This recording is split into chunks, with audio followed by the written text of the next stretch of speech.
Bonjour à tous et bonjour à tous. Et pour votre participation dans ce collectif infirmier des Hautes-Pyrénées à ces journées de grève des nouveaux soins du 2, 3 et 4 décembre 2022. Je tiens en premier lieu à remercier très vivement mes consoeurs et confrères pour leur présence et leur mobilisation. Vous pouvez vous manifester par les nombreux messages.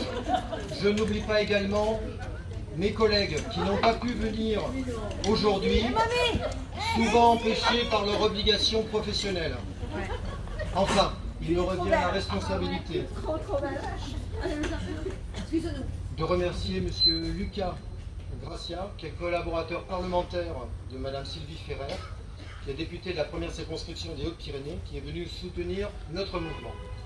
À cette occasion, nous vous informons que tous les élus ont été contactés, députés, sénateurs, élus du conseil départemental, de notre action, et que les contacts ont été établis pour que nos revendications ne restent pas lettre morte.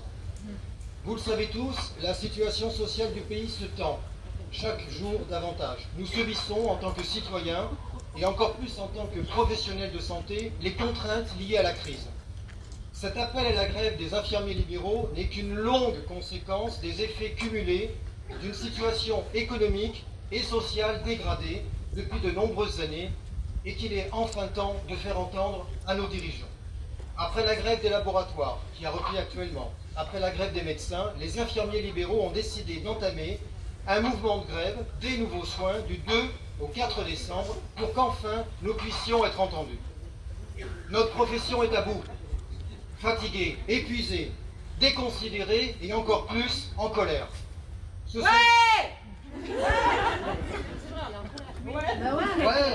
non mais c'est vrai en plus.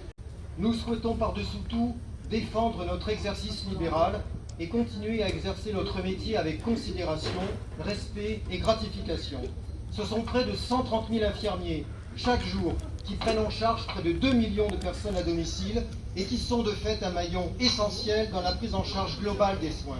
Et pourtant, combien de nous en ont marre d'être sous-payés pour nos soins, marre de nous tuer au travail jusqu'à 67 ans, marre d'être corvéables et jamais considérés, marre d'être une vache à lait à tout payer et à gagner moins, marre de ne pas être augmenté depuis 13 ans et enfin, marre du déplacement à 2,50 € quand les autres soignants sont à 4 €, voire à 10.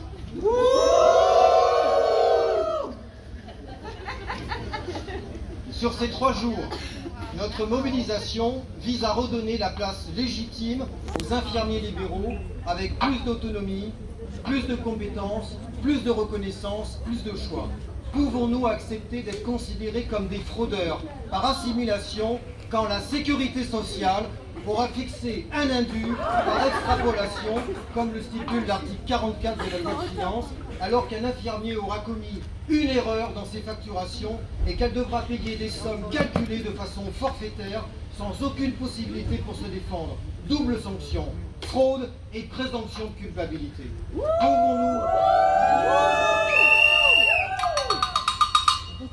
Pouvons-nous accepter que nos actes ne soient toujours pas revalorisés depuis 2009, alors que sur la même période, le coût de la vie aura lui augmenté de 20%?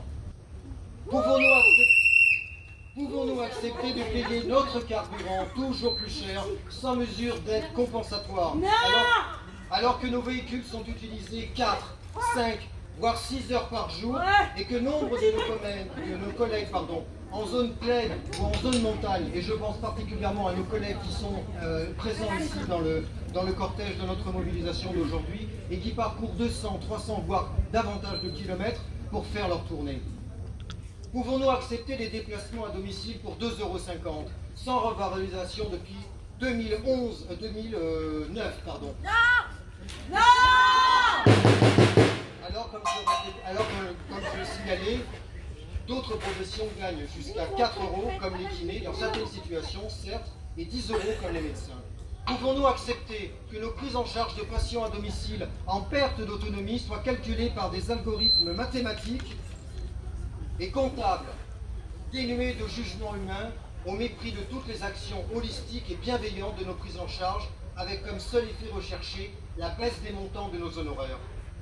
Il y a tant de sujets sur lesquels nos revendications trouvent une juste cause et qu'il faudra au plus vite que nos instances comprennent qu'on ne peut continuellement laisser en marge notre profession et notre exercice sur le côté de la reconnaissance qu'elle mérite pleinement.